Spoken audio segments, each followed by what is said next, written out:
Ask the questions. You just do what you're told. Aunty Maureen in 2010 has just been filling us in, Kim and I, the younger generation, on the miracles of, what was it? Refrigeration. Instead of that thing, keeping things cold, which we go and get ice blocks and stuff out of. Aunty Maureen, what did your... Now, did you didn't see it doing like this? I saw it around at Billy Green's place.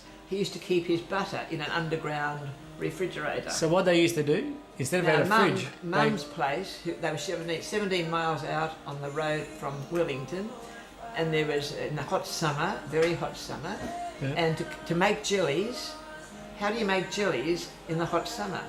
Well, this is how they made jellies. They put the jelly in a bowl, then they put it in a container and they lowered it down a foot or two down, a foot into the earth, at least a foot. And the hole would be quite capacious, and it was lined with wool, Hessian wool bags. And like wheat bags. Yeah, wheat or wool. And did they wet the bags? I have a feeling they wet the bags. They might have wet them to keep it cold. It was wettish, yes. Okay.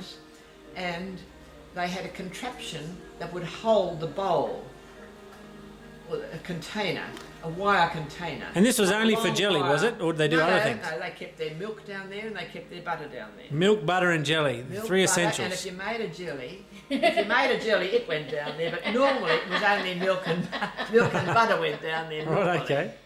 And how deep do you think the hole would have been? I'd say about at least about a foot. Of course, they had a long wire thing that let the container down. Then it stuck up a bit. Then they put a board over the top to keep the animals from digging in.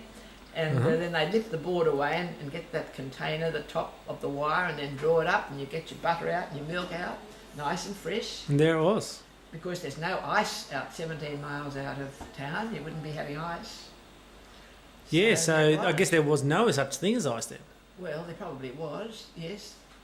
I suppose they had, when I came into town, we used to have an ice man.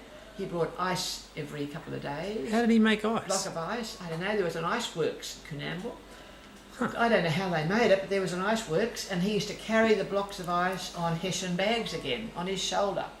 And he'd bring a big block of ice in, put it in our cool safe. We called it a cool safe.